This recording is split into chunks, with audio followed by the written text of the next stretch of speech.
Welcome to V3 news. లక్ష్యం సమాజహితం. నేను మహేష్. ఇక డీటెయిల్ చూస్తే నల్గొండ జిల్లా దేవరకొండ డివిజన్ డిండి మండల కేంద్రంలో రైతు వేదికలో నిర్వహించిన సామాజిక ఆర్థిక విద్యా ఉపాధి రాజకీయ కుల సర్వే ఎన్యూమరేటర్ల శిక్షణ కార్యక్రమానికి ముఖ్య అతిథిగా హాజరైన జిల్లా కలెక్టర్ త్రిపాఠి ఈ సందర్భంగా వారు మాట్లాడుతూ సర్వే చట్ట ప్రకారంగా చేయవలసి ప్రక్రియ అని ప్రణాళికబద్ధంగా సమర్థవంతంగా ఇంటింటి సర్వే నిర్వహించాలని ఎన్యూమరేటర్లకు ఆమె సూచించారు. బాధ్యతాయుతంగా సర్వే నిర్వహించిన సకాలంలో పూర్తి చేయాలని ఆమె తెలిపారు.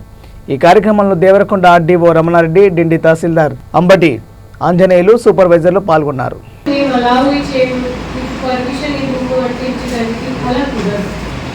ఇది చాలా చట్టం ప్రకారంగా చట్టబద్ధంగా మనం చేసుకునేది ఒక ప్రక్రియ. ఎలా అయితే మనం ఎన్నికల్లో తర్వాత సెన్సస్లో చేస్తాము, సేమ్ అదే ప్రక్రియని ఇప్పుడు మనం ప్రణాళికబద్ధంగా మొదలు చేస్తున్నాము. దీంట్లో మీరు లాస్ట్ పాయింట్, 5th పాయింట్ గమనించాల్సిందే.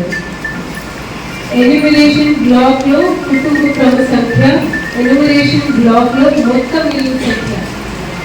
మీరు డేటాలో మీ బ్లాక్ లో ఉన్న ఇల్లు ఆ లెక్క మీకు చేయలేదు. ఎందుకంటే ఏదైతే మేము మీకు ఎన్యూమరేషన్ మ్యాథ్స్ ఇస్తాము, ఆ ఎన్యూమరేషన్ మాత్రం ఒక అంచనా. ఎందుకంటే మీకు తెలిసి 2011 తర్వాత సెన్సస్ అనేది ప్రక్రియ అసలు జరుగుతుంది. ఉన్నప్పటికీ కూడా మేము గ్రోత్ రేట్ వాటిని దృష్టిలో పెట్టుకొని ఇప్పుడు ఇటీవల జరిగిన ఎన్నికలు ఒక అంచనా వేశాము.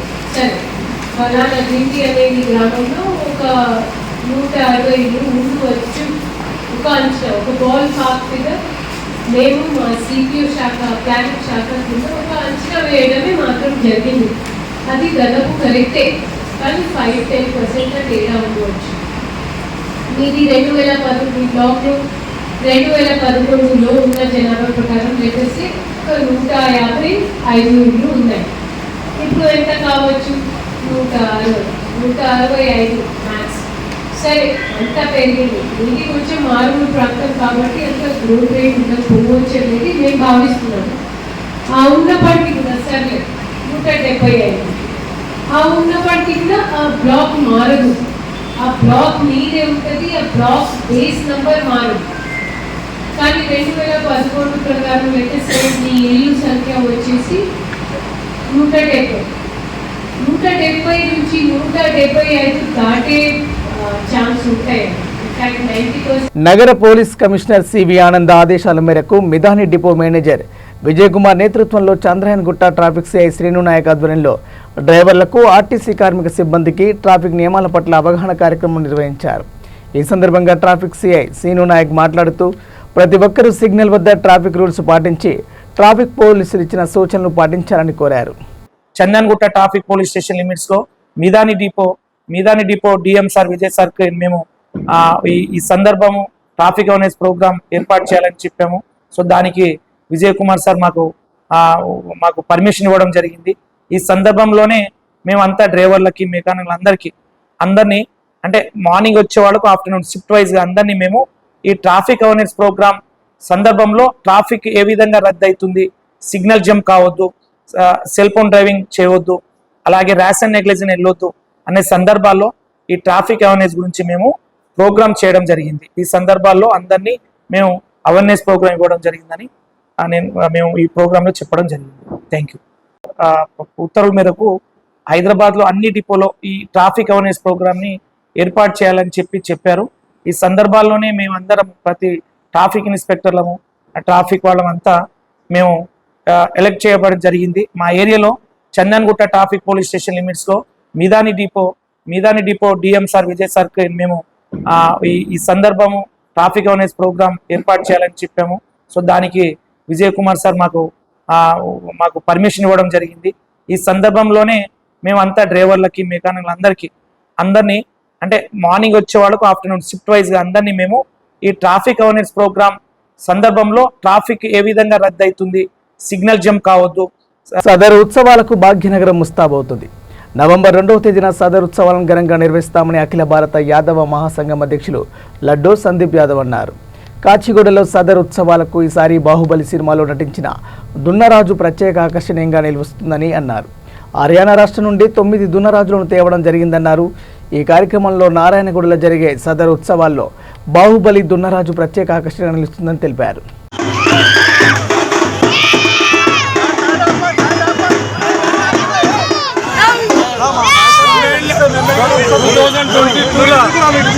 ఈ చేంజ్ చేపించిన బాహుబలికి 3 కిలోల బంగారు.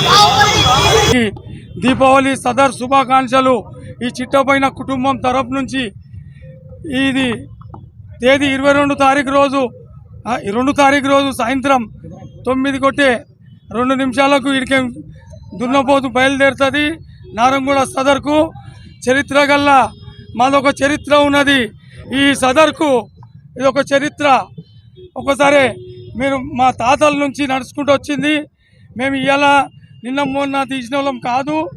మాదొక చరిత్ర ఉన్నది. ఒక 60 ఏళ్ళు 70 ఏళ్ళ నుంచి నారంగూడ సదర్కు ఈ చిట్టపైన కుటుంబం తరపు నుంచి ఈ తీసుకుంటా దున్నపోతులని కాకుండా బర్రెలని ఇవన్నీ ఉరుకుపించుకొని తర్వాత దున్నపోతులు తీస్తుంటే వెనకడికి మా పెద్దవాళ్ళు. ఇప్పుడు మేము దున్నపోతులని ఇప్పుడే చూడాలి. 9 దున్నపోతులు హర్యానాకెంచి వచ్చినాయి. దాని ఒకసారి ఒక్కొక్క దున్నపోతుని మీరు చూసుకోవాలి. ఆరు భువనగిరి రాజన్న ఆయన దున్నపోతులువి వచ్చినాయి. ఆయన మా కాక ఆయన దున్నపోతులువి వచ్చినాయి. అదివి చూడండి. మీరు ఒక్కొక్క దున్నపోతుని చూపెట్టి ప్రజలకు చూపెట్టాలి. అందరూ కులాలకు అతీతంగా మతాలకు అతీతంగా ఆ పార్టీలకు అతీతంగా పండుగ ఇది. అన్ని పార్టీలలో పిలుస్తాం. అన్ని కులాలు రావచ్చు, అన్నీ చేయవచ్చు. అందరు రావాలి. శాంతిపూర్వకంగా జయప్రదం చేయాలని ఈ చిట్టపైన లడ్డు యాదవ్ కోరుకుంటున్నాను. ఇక బాపట్ల జిల్లాలో జిల్లా ఎస్పీ తుషార్ డోడి ఆదేశాల మేరకు ఏఆర్ కార్యాలయంలో వైద్య రక్తదాన శిబిరాలను జిల్లా పోలీసు అధికారులు నిర్వహించారు. వారు మాట్లాడుతూ మనం దానం చేసే రక్తం మరొకరికి పునర్జన్మనిస్తుందని అన్నారు. పోలీసు అధికారులు సిబ్బంది ఆరోగ్యంపై దృష్టి సారించాలని అడిషనల్ ఎస్పీ టిపి విఠలేశ్వర్ తెలిపారు. ఈ కార్యక్రమంలో AR DSP Chandramohan, SBCI Narayana, police అధికారులు, సిబ్బంది తదితరులు పాల్గొన్నారు.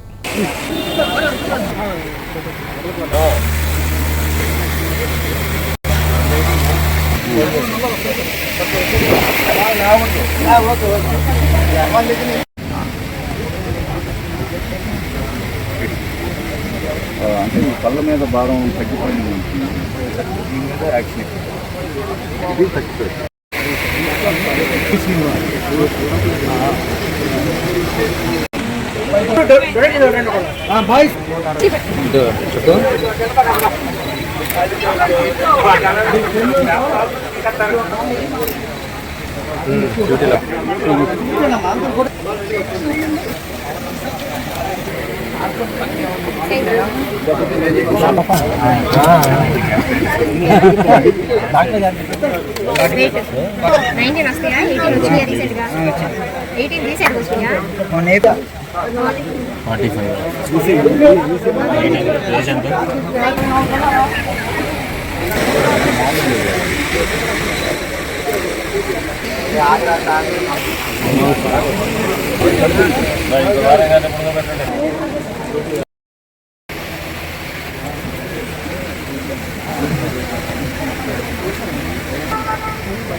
బాపట్ల జిల్లాలో 1వ వార్డులో జగనన్న కాలనీని వైఎస్ఆర్సీపీ దివ్యాంగుల విభాగం అధ్యక్షులు చల్లా రామయ్య సందర్శించారు. ఈ కాలనీలో సమస్యలను తెలుసుకొని మీడియాతో మాట్లాడుతూ మాజీ సీఎం జగనన్న ప్రభుత్వంలో పేద ప్రజలకు మంచి చేయాలని, మాజీ ఎమ్మెల్యే కోన రఘుపతి పట్టణానికి దగ్గరలోనే జగనన్న కాలనీలో సెంటున్నర స్థలంతో ఇల్లు ఇచ్చారు అని వారు తెలిపారు. ఈ కూటమి ప్రభుత్వంలోని ఎమ్మెల్యే వేగేశ్న నరేంద్ర వర్మ, ఎంపీ తేనెటి కృష్ణప్రసాద్ ఎన్నికల ముందు జగనన్న కాలనీలను అభివృద్ధి చేస్తామని ప్రజలకు హామీ ఇచ్చి నేడు వాటిని పట్టించుకోవడం లేదని చల్లా రామయ్య ఆగ్రహం వ్యక్తం చేశారు. ఈ కార్యక్రమంలో జగనన్న సైనికులు భోగిరెడ్డి శ్రీనివాసరెడ్డి, ఆకురాతి విష్ణుమూర్తి, వాలి ధనంజయ రెడ్డి తదితరులు పాల్గొన్నారు. ఈ జగనన్న కాలనీలో ఉన్న ప్రజల్ని ఎక్కడ కూడా పట్టించుకున్న పరిస్థితులు లేదని చెప్పి ఇక్కడ ఉన్న ప్రజలందరూ తెలియజేస్తున్నారు. అధికారులు కూడా ఎవరు కూడా సరైన స్పందన లేదయ్యా, ఇక్కడ మంచినీళ్ళు వసతులు లేక ఈ నీళ్ళు వచ్చి రోడ్లలో మునిగిపోయి మా ఇంటి ఎదురు బయటికి నడుపుతాం కూడా నీళ్ళు నడవలేక దోమలతో ఎన్నో ఇబ్బంది పడుతున్న పరిస్థితి కూడా మేము ఇక్కడ నివసిస్తున్నామని చెప్పి కూడా ఇక్కడ ఉన్న ప్రజలు తెలియజేస్తున్నారు. తప్పకుండా ఇక్కడ ఉన్న పాములు కూడా ఉన్నాయి. నిన్న నుండి పాములు ఇంట్లోకి కూడా వచ్చినాయని చెప్పి కూడా ఇక్కడున్న తల్లిగా తెలియజేస్తున్నారు. తప్పకుండా ఇప్పుడు బాపట్ల ఎమ్మెల్యే నయేంద్రవర్మ గారు, ఎంపీ కృష్ణప్రసాద్ గారు, జిల్లా కలెక్టర్ గారు కూడా వెంటనే ఈ బాపట్ల నియోజకవర్గంలో స్థాయిలో ఉన్న ఈ 1వ వార్డులో ఉన్న జగనన్న కాలనీ, మిగతా ఉన్న జగనన్న కాలనీలో ఉన్న ప్రజలందరూ కూడా తప్పకుండా వాళ్ళ సమస్యలను గుర్తించి మీరు వెంటనే చర్యలు తీసుకొని ఈ కాలనీ ప్రజలకు మంచినీరు వసతులు, కరెంటు వసతులు, రోడ్డు వసతులు ఇవన్నీ కూడా కల్పించాలని చెప్పి మేము తెలియజేస్తున్నాం. లేదంటే త్వరలో తప్పకుండా మా మాజీ ఎమ్మెల్యే కోనారాబాద్ గారు పిలుపు మేరకు జగనన్న కాలనీలో ఉన్న ప్రజల తరపున మేము తోడుగా అండాదండగా ఉండి ప్రజలతోనే ఈ జగనన్న కాలనీలో ధర్నా చేస్తాం కూడా మేము సిద్ధంగా ఉన్నాం. ఈ కూటమి ప్రభుత్వం కూడా గతంలో రోడ్డు వసతులు కల్పిస్తాము, మంచిటి వసతులు కల్పిస్తాము అని ఎన్నో హామీలు ఇచ్చిన ఈ కూటమి ప్రభుత్వంలో ఉన్న ఎమ్మెల్యేలు, ఎంపీలు, అధికారులు ఎందుకు సరైన స్పందన లేదని చెప్పేది మాకు అర్థం కావట్లేదు. మాకు అర్థమవుతున్న విషయం ప్రజలు అంటున్నారు. ఇక్కడ మా పాపం ఏంటంటే ఈ కాలనీలకి జగనన్న కాలనీగా జగనన్న పేరు పెట్టినందుకే ఈ ప్రభుత్వం, అధికారులు, ఈ నాయకులు, కూటమిలో ఉన్న నాయకులు పట్టించుకోవట్లేదని మాకు బాధేస్తుందయ్యా. జగనన్నే కదా ఈరోజు మాకు పేద వర్గాలకు ఇంటి స్థలాలు ఇచ్చింది, జగనన్న ద్వారా కదా ఈరోజు నివసిస్తున్న మేమందరం కూడా. ఈరోజు ప్రభుత్వం మారింది, ప్రభుత్వం మారి 5 నెలలు అవుతున్నా కూడా మమ్మల్ని సరిగా పట్టించుకోవట్లేదు. సరైన మమ్మల్ని పలగించే అధికారులు కూడా ఇక్కడ ఎవరు లేరు. గతంలో ఈ కూటమిలో గెలిచిన ఎమ్మెల్యేలు, ఎంపీలు కూడా గతంలో మేము ఎలక్షన్ ముందుగా వచ్చి మాకు ఓట్లు వేయండి, మేము జగనన్న కాలనీలో మీ అందరికి కూడా తప్పకుండా మేము అధికారంలోకి వస్తే మీకు వసతులు కల్పిస్తామని చెప్పిన ఎమ్మెల్యేలు, ఎంపీలు ఇప్పటి వరకు మళ్ళీ జగనన్న కాలనీలో మమ్మల్ని వచ్చి ఒక్కళ్ళని కూడా వచ్చి పలకించే పరిస్థితి లేదు.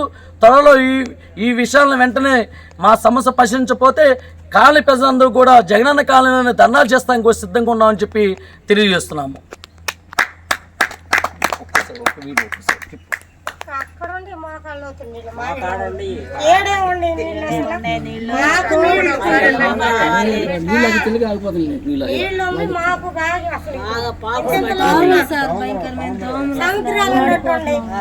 దోమలు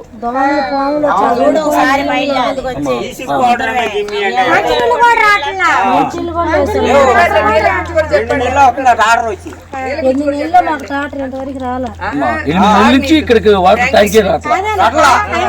8 నెలల నుంచి మంచి ట్యాంకీ రావట్లేదని ఇప్పుడే ఇక్కడున్న అక్క చెల్లెళ్ళు కూడా తెలియజేస్తున్నారు.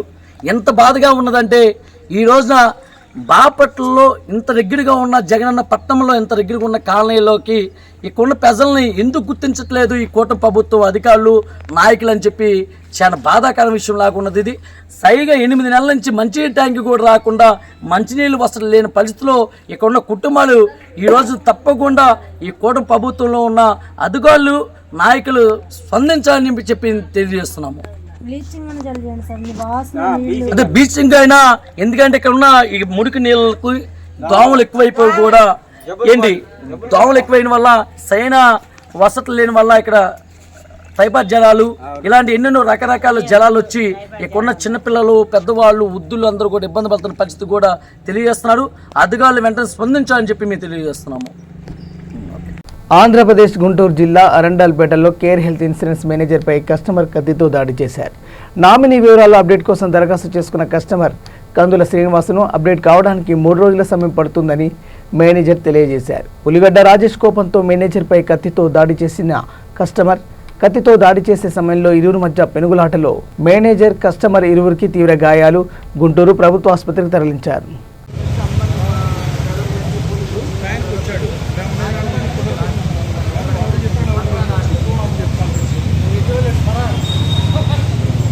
ఇవే బులెటిన్ అప్డేట్స్ చూస్తుండండి. V3 news. లక్ష్యం సమాజహితం. నమస్కారం.